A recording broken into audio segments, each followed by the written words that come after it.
bound edition of Manacled. Like, they don't leave my house. This is No. this is the This first is the time they've been furthest, out. yeah, the furthest Yeah, they've they're getting a little been. bit of an adventure, and then they're going to go back in their bubble wrap for the trip and In back in their your very in your nice china places cabinet in their of books. yeah. And The I mean, I china think if cabinet you of books. I love I this. can't help it. You take all this time and you spend all this money to, meet all these authors and get everything signed, that you want to take care of them so that I can Yeah. look at them and have them for a long time, which is pretty great. Hello? Is this thing on? Welcome to Books and Banter with Les and friends, only on the Dufferin Ave Media Network. Hey guys, it is Les, and I have a special guest with us today. We have Alanna. She is back. If you heard our last episode, she's back. And this is Books and Banter, guys. Let's dive into some books and let's banter. I like it. But so today we're talking more about book signings and the events where you actually go and you meet authors and you get all your signatures and get your photos and all of that fun stuff. I can only say I've been to one, and it was absolutely insanity that I spent the first 5 minutes just like standing there watching because I had to self-regulate. I couldn't function. They can be very stressful. And then the lines, I'm like, guys, okay. It's a line. It sucks. They're so fun, though. They are so much fun. That was also my first big signing. Mm-hmm. That was in 2024. Yeah, the so summer of it's- 2024, Romance Invades the Canadian Rockies.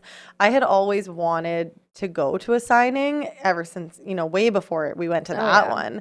But most of the big signings are in the States. So it's just very tricky to get to them. I mean, shout out to Slow Burn in Calgary for getting that bad boy out. Wasn't it their first year too? No, they had done one the year before in Banff. Yeah. It was a little bit of a smaller one, but I think that was their very first one. And that one had a lot of indie. Our friend Sydney went to it, and she said it was an absolute blast. But yes, it was definitely a little bit smaller, a little bit more unknown at the time. And then they did the one in Calgary there. And I think that one really took off because they had such big authors. Yeah, and people wanted it. People wanted a signing that wasn't just in the States. It had been coming for a long time, and I think they filled a little bit of a gap, a bit of a need. Yeah. Because I think that one sold out in about 7 minutes. Hey, somehow it was crazy. Somehow I got tickets for the afternoon session, and my friend who I was going with got tickets to the night before and the morning. Nice. So between the two of us, we had tickets for the entire day. 2 days, which worked out great for us because, like I said, I kind of panicked and couldn't self-regulate with all the people around me for the first little bit. But by the time the second one came, I was like, okay, guys, let's go. I've got this. Ready. I know where to go first. I've got this. And that is sometimes just the trick, is like going in prepared and going in knowing you probably won't get to see everyone, because there are so many authors at these book conventions. It's almost impossible to see everyone. Mm-hmm. So going with your, sort of top 10 authors you want to see is probably one of the biggest things. Well, to do, and you have to manage your time and managing your time and being prepared, making sure all of your books are ready to be signed. They're in their out of their packaging, on the right page, all those little things. Okay, so what is the appropriate amount of books to bring with you to a book signing? I don't think that there is an answer for that question, because it all depends on the convention. It all depends on the author. So I've now been to, I've been to 3 now, and every convention is a little bit different and ran a little bit differently. Yeah. And every author has different, signing limits. So you don't want to say, 20 books is appropriate, but one author might say, I'll sign whatever you bring. So for example, I met Jay Kristoff in Vancouver at the BB4E. I met Jay Kristoff, and he was an absolute gem. He was like, I will sign whatever you bring. I'll sign anything you want. And so you could bring your forehead for you. He'd sign. There was a person, I didn't bring it, but I bought his tarot card deck. Nice. There's 75 cards in that deck, and somebody asked him to sign every single card. So he signed every single one. And some authors are totally Talk okay about with that. some carpal tunnel. Yeah. Carpal tunnel syndrome. Yeah, so some authors are like, you know what, I'll sign whatever, Yeah. bring whatever you want. So I think I brought 10 just for him. Oh, wow. And but then there's other authors that have signing limits. So for Yeah. example, Tate James was also at that one. I don't read her. I am so upset by that. It's not my genre. Upset. But for example, she's from Australia.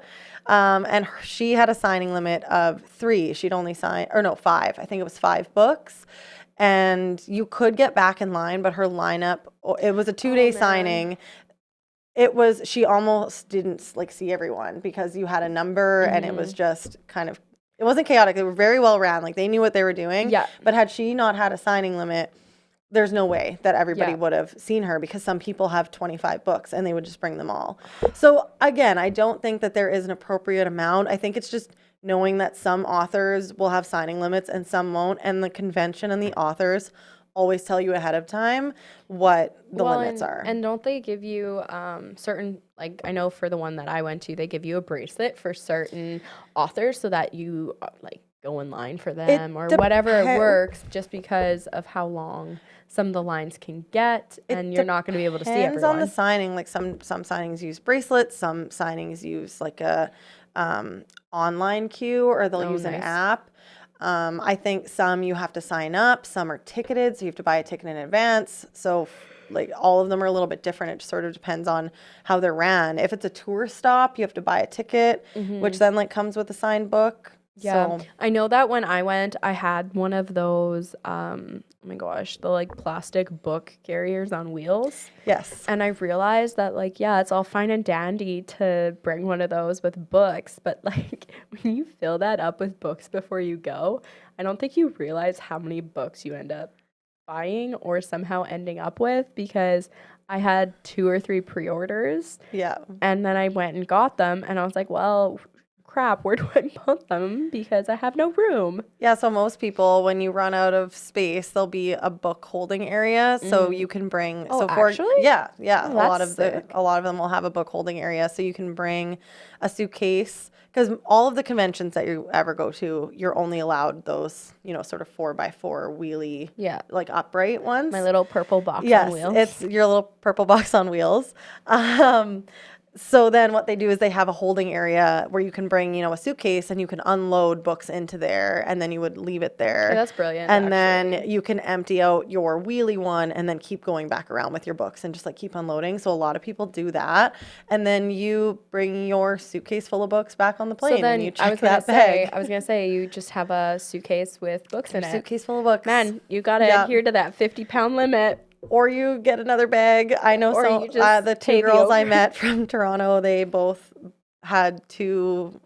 Oh my God. They had 2 suitcases that they took on the plane home. That is wild. I didn't have that many, just because I do have a lot of books, but I probably don't collect as many books as like some people do. I don't have any subscriptions or anything like that. Alanna, you have a lot of books. I do have a lot of books, but man, I have met a lot of people at these conventions that have like 5 or 6 subs to everything. Like, I probably actually, if I look at the really big collectors, I do not have as many as they do, because I do collect mostly my favorites, or books that I just really loved. Yeah. Because I do a lot of, book plates instead, and then as I love a book, I'll buy it and I can put like a book plate in there. So I collect book plates when I go to signings, so that I don't always have to bring so many books. Yeah. Or if maybe it's a new author that I haven't checked out yet, but I would love to have a signature in case I loved one of their books, then I can just put them all in here and they're all labeled with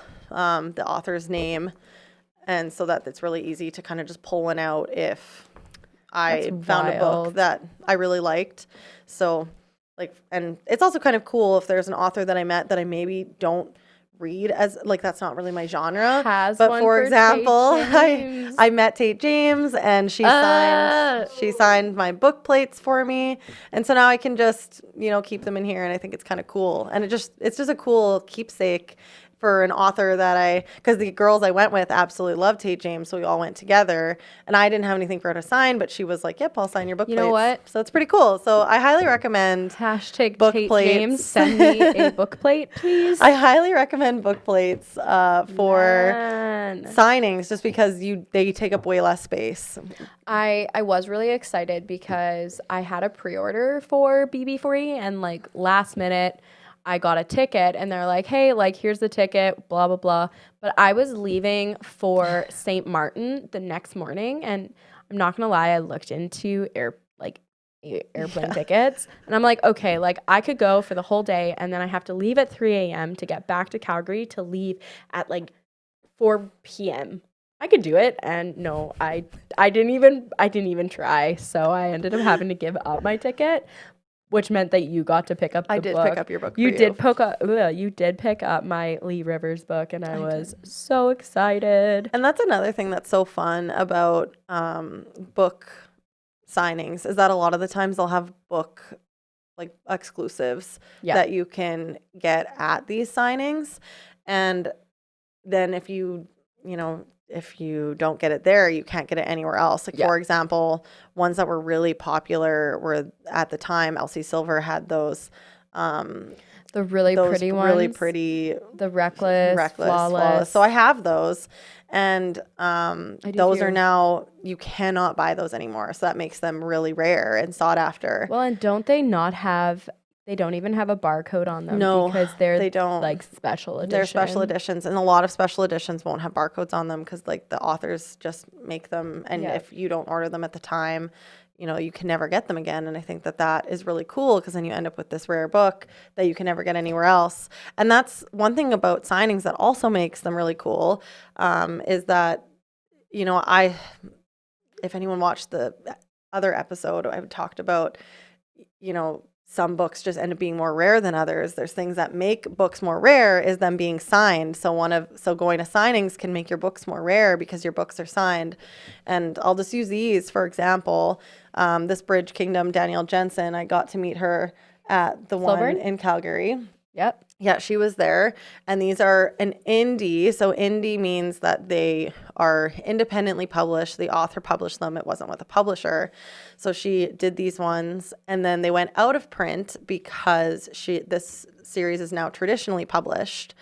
And I was able to get them signed. So I have a signature here now from Danielle Jensen.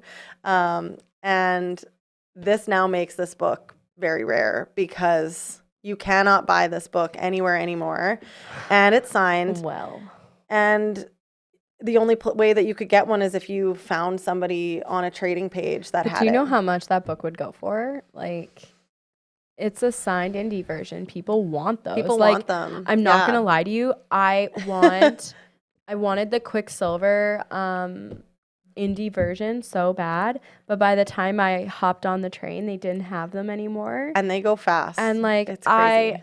I don't want to say devastated, but I was pretty sad. I really wanted that copy. It's cool. Like, it's a cool thing to have signed books, because it's, number one, you get to meet your favorite authors, you get to interact with them and see them, but then you also, again, just get to make your books just that much more special. And something that also makes books more special are first editions. So like, this is a first edition of Fourth Wing. These are really hard to find. They're almost impossible.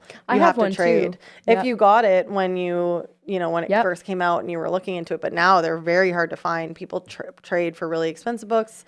They buy them off of people. And then for me, I don't have this one signed. Maybe one day I'd love to meet her. I haven't, but I do have some book plates that I have, so I've got them kind of just tucked in, but I have them tucked in because I'm still hoping that one day I can get this. I'll go to a convention and she'll be there, and I'll get to get them signed. I am so proud of myself that I have that edition of Fourth Wing, and like, I may or may not have 3 copies of Fourth Wing, but they're all completely different. Yeah.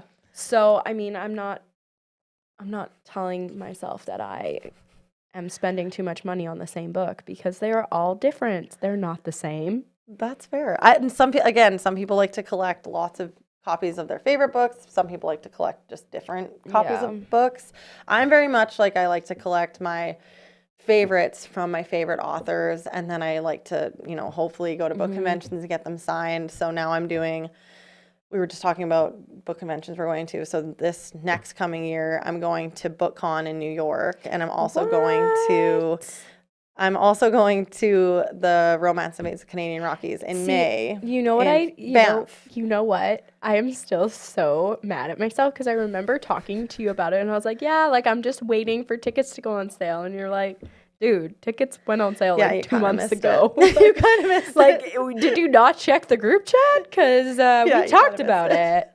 So I was pretty late to that party. Yeah, and it's so tough because these book conventions, they sell out in minutes. Seconds, it's crazy. minutes. Like the one for Banff sold out in about, it was under a day. That one sold out in about under a day. I think Banff is maybe just a little bit of a trickier drive for people because the one in Calgary sold out in literally 7 minutes. But it's sold out now. And then BookCon in New York, I actually tried to get tickets on the first ticket drop and it was sold out and I couldn't. And then they did a second ticket drop just last week, and me and my friend were able to get tickets. So now we're gonna meet up a couple of her friends. And I think one of the keys too to book conventions is going someplace that you want to go visit, because the thing with book conventions is authors can drop out at any time. Some of these authors have booked these events 2-3 years ahead of time. Well, and they're expensive. These aren't like, oh, $50, I'm gonna go see an author. Like some of them can be quite pricey. Yeah, and they can be. And so you really do want to try to go to ones that have at least a couple authors that you'd like to see, because we can't hold authors to be, for sure locked in to some of these events that they booked 2-3 years ago. Yeah. Sometimes authors have to drop out for a multitude of reasons, and you just hope that there's enough authors there that you'll be able to get to meet at least somebody that's your favorite. Make it worth it. But also, just if you pick somewhere you want to go, then at least the location is somewhere that you want to go. Like, I've never been to New York, so even if all of the authors dropped out and they were replaced with new ones, most likely they would get replaced with somebody that I would still like to see, and I'd get to go to a cool location. So that's another thing with book conventions, is just going in with the mindset that most likely they will all still be there, or at least a couple of your favorites will still be there. But there's always the chance that they might drop out. Thinking about this right now, sorry, this is just my random thought. I have uncles that live in Australia. Why have I never asked them to go to anything there to get Tate James or Amo Jones to sign my shit? Because those are the two that I'm like, Amo, I have every single book, please sign it. And Tate, come on, same thing. I have your books, please sign them. And you know what? They might come back to an event. You never know, especially with events just becoming more popular and book conventions becoming more popular. Or we just go to Australia. Or you could just go to Australia. You never know. They might have one there. People come over all the time. I think it's pretty cool.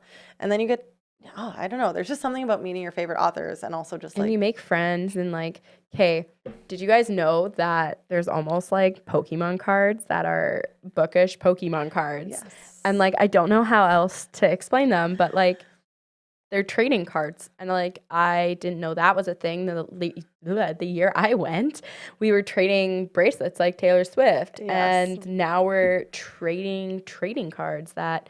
Fine, they're $15 each, but some of them are worth more. They're very pretty. I didn't know about them either. I actually learned about them when I went to Vancouver, because the creator, the artist, was at the convention in Vancouver. And one of the girls that I met there, she is just absolutely obsessed. She has almost every single card. It's crazy. Oh my God. She loves them. How much money would that be, do you think? If you were to there's a lot of cards. Oh my gosh, thousands. But it's all relative, right? Everybody's spending money on whatever makes them happy. Yeah. Again, I always like to look at it as this is art that I get to display, and it's very cool, and it's just bookish. You can't, I could spend money on worse things, but they're gorgeous. They're these, they're just, I don't know, they're about the size of a. They're a little bit bigger. They're a little bit bigger than Pokemon cards, longer. Yeah, they're pretty cool. And this isn't the only type of card either. This is just one girl that does them. There's other companies that also make cards and do trading cards of sorts. That's so cool. But she does a lot of fantasy and a lot of dark romance.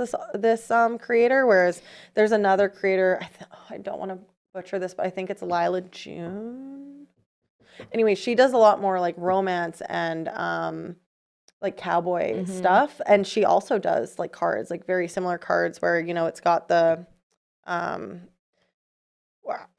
the book on the back, and then it's got the character on the front. So those are pretty cool. So cool. And I think what is cool about them is there's just so many goodies that you can collect at book conventions other than just books and stickers. There's just lots of cool stuff at conventions. And you kind of made this note that you also meet lots of new people, which is always really fun. Man, you're almost going to have to get one of those like custom trading card books, like like the picture ones where it's funny you can start doing that. You say that because this girl makes her own for the cards. Of course she does. But I don't know. There's a few that I'm probably going to trade for other ones. Oh. So one day maybe I'll get there. I have some uncompleted decks. If you get one of those things, you just bring it with you. Oh, I would not be bringing these with me. These stay at home in their little plastic bag. There's some books here that like literally never leave my house. And I mean, she did bring them in bubble wrap. I did, because I'm sorry, but this book, I will never find it again, and you will have to pry it out of my cold dead hands. And like there's other things that are like this bound edition of Manacled, like they don't leave my house. This is the first time they've been out. Yeah, the furthest. Yeah, they're getting a little bit of an adventure, and then they're going to go back in their bubble wrap for the trip, and back in their very nice China cabinet in their of books. Yeah, and I mean, China cabinet of books. I love this. I can't help it. You take all this time and you spend all this money to meet all these authors and get everything signed, that you want to take care of them so that I can look at them and have them for a long time, which is pretty great. Oh my God, I love it. I always feel so jealous because there's so many authors that I would like to meet. And I think it would be like really cool to be able to do that. But like, man, I'm just stupid and don't know when to buy tickets for things. Even when people tell me, like, somebody's got to be blunt and be like, Alessia, they're selling tickets tomorrow morning this time, and I'm probably still going to forget. So, but I also think you've got to make sure that you're going to conventions that align with the types of books you read. Like, for example, BookCon is going to be great for me because there's so many fantasy authors going. I actually have like a bit of a stack here of some of them that are going. Who's going? Leah Bardugo is going. Tomi Adeyemi is going. Carissa Broadbent. I have it here too. Here we go. Samantha Shannon, Tracy Dion, Holly Black, Veronica Roth. Like, there's so many. And there's more. Like, it would take the whole podcast for me to list them all. But this one there's a lot of fantasy, YA authors going. So for me, that's perfect because those are the types of genres that I read. But for example, there's, tons, for example, in the States, there's one called MonsterCon that my friend is going to, and it is pretty much all dark romance. There was one I was which isn't my thing, so I'm not going to that. But that's great for her, right? Like, it just depends on what you want to go to. Yeah. And like another one, Dragonsteel, but from Brandon Sanderson, I want to go so bad. I have tried to get tickets, and it is like so hard. It's like winning the lottery trying to get tickets to Dragonsteel. So again, for me, that would be one I want to go to. But if you don't read Brandon Sanderson or like Christopher Paolini or like Pierce Brown, it wouldn't make sense to go to that one for you. Do you know how excited Ben would be if he could meet the beautiful man who wrote Aragon? Man, I wanted to go so bad. He would literally die. I would probably die if I ever got to meet him. Meanwhile, here I am with all of your signed books, and I have my one. It does say to Alessia in it, so like that's pretty cool. That is pretty cool, right? I mean, thanks, Nisha Tooley. To Alessia, it's forever my book. She's also so great. I've met her a couple times now, and she's so amazing. I love her books. She is so funny. We love her. She's lovely. She's great. But yeah, those are some of my.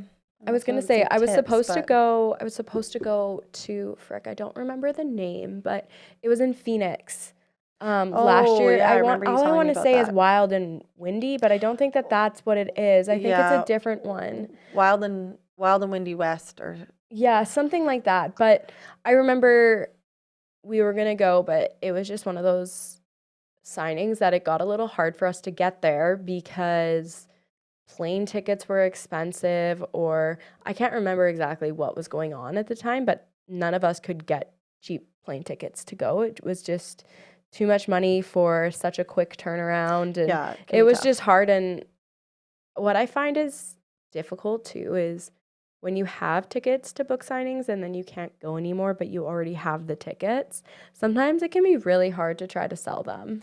And it totally depends on which conventions you get tickets for, because there are so many conventions, but then there's some really big conventions that you have no problem selling your tickets. Yeah. So that's another thing too, is sometimes thinking like, okay, if I booked this convention and I couldn't go anymore, would I be able to sell the ticket? Would I not? Am I just eating this cost? Because they can be really expensive, but sometimes the actual tickets aren't that expensive. It's everything else that you've already booked. Yeah. Okay, Alanna, how good is your American geography?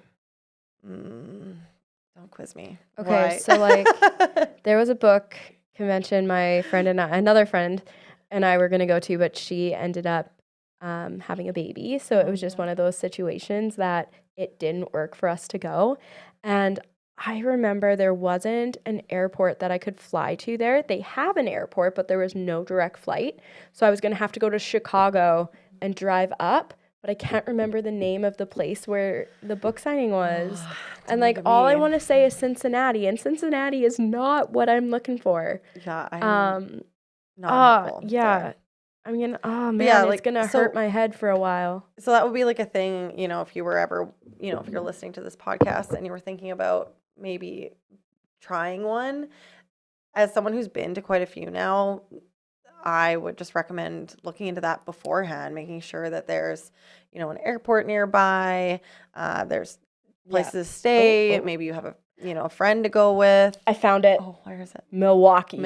Okay, yeah, that is, yeah, fair enough. Like, I'm sorry, I had to look at it. Not that it's in the middle of nowhere, but it is like a smaller area, because it would be like if somebody, you know, maybe tried to come to a signing in Saskatoon. Oh gosh, yeah. We do have an airport here, but you are doing a few connections, so people, you probably can't get a direct flight. So it's kind of a similar thing, they right? only have direct flights to certain U.S. cities. I can't remember. Like, I think they have one to Denver or something like that. I don't know, but yeah, we were supposed to go to Milwaukee. I convinced my sister, had lots of but chances to go to book conventions. Yeah, but you just gotta, you know, I've been pull the plug screwed over with tickets twice now, and I'm just like, okay, I'm tired of eating the cost of things. I need friends who will go with me and not back out. But I also think there's nothing wrong with going to a convention by yourself. I went to the one in Vancouver alone, and I had the best time. I had so much fun. I met 2 friends there that are now, you know, lifelong friends. And I wouldn't have met them had I been going with anyone else, because I wouldn't have, you know, mingled as much. And now, for example, this one of the girls that I met there, she's my friend that's coming with me to Toronto. Nice. So now I have a friend to stay with. And also, if you go alone, there's lots of like, I want to say chats where other solo travelers are going, and will share hotels, share car rides. There's lots of options for solo book travelers. You would be surprised at how many people actually go alone. I was going to say, though, it would be kind of exciting to do it by yourself, because you don't normally do things by yourself, like especially if you have a partner or a spouse. And I'm not saying that I don't love doing things with them, but at the same time, like, getting to go and do these things, it's super fun. I mean, I'm not gonna lie, I'm going to Regina tomorrow morning at 6 a.m. So save my soul. But I'm 100%. So we have a game at like 11 a.m. tomorrow, and then we don't have a game until 7:15 p.m. on Saturday. And I'm not gonna lie, I think I'm going to see a movie by myself tomorrow night. I'm borderline gonna go have like a really nice lunch by myself on Saturday. Or like I have a couple friends. It's like, fun. Man, like I'm just going to make the best of this, because I have a 16-hour gap between 2 games. I think it's great. I think that traveling alone and doing things alone really opens up opportunities and things that you wouldn't have experienced otherwise. Except I wouldn't recommend Regina of all places. Fair enough. I mean, you're going to go to a movie. It'll be fun. I'm actually so pumped to go to a movie by myself. And I have like the recliner, and I'm not gonna lie, part of me wants to like put both of them up and just like bring a blanket and lay in the middle of it. Like I'd be like a little child, but everyone else around me would be like, who is this homeless person sleeping on the recliners in a movie? You'll have a great time. It'll be fine. And you know what? It'll just, you get to do things you never would have or meet people you wouldn't have. So it's worth it. I mean, I'm not probably going to talk to anybody in the movie theater. I'm probably just going to grab my popcorn. And sat at the bar. This is true. Right? So many options. This is true. But then my social anxiety comes out and I'm like, please don't actually speak to me. Like, yeah, I need someone to talk to, but like I'd rather put my headphones in and listen to a book than have a conversation. But that's still fun. Yeah, but okay. As you know, we all love to read here. So look at us talking about book signings for however long. But okay, that was riveting. There's just so much to talk about. Riveting with books and and bantering about Regina. But I think this is a good time to like wrap it up. I'm so pumped that Alanna was here again with us, and we got to talk about so many different book things, which is awesome. Yeah, it's been really great. I've really enjoyed it. It's been really fun, and here we go. Yeah. All right, guys, this is Books and Banter. I'm Les, and this is the lovely Alanna, and we will see you next time. And well, no, you can keep going. Oh no, I was just like. You're like, whoa. Yeah. I'm Alanna. I've been, if anybody wants to, I do have a Bookstagram if anybody wanted to follow along when I go on some of these book conventions, because I post a lot when I go on these. So you just came on the show to like get more followers or what? No, I'm just kidding. I wanted to come hang with you. Kidding. But if anyone was ever interested in seeing what a book convention was like, I do lots of posts on those. Okay. Do you want to take us out this time? Hold on, what's the It's YXC Book Dragon. The Book Dragon. Yes, YXC Book Dragon, if anyone ever wants to follow along and see more of what book conventions are like. Okay, take us out, Alanna. All right. Well, thanks for having me. But you didn't say it right. You just got to say, this is Books and Banter. This is Books and Banter. Thanks for listening. See you guys later.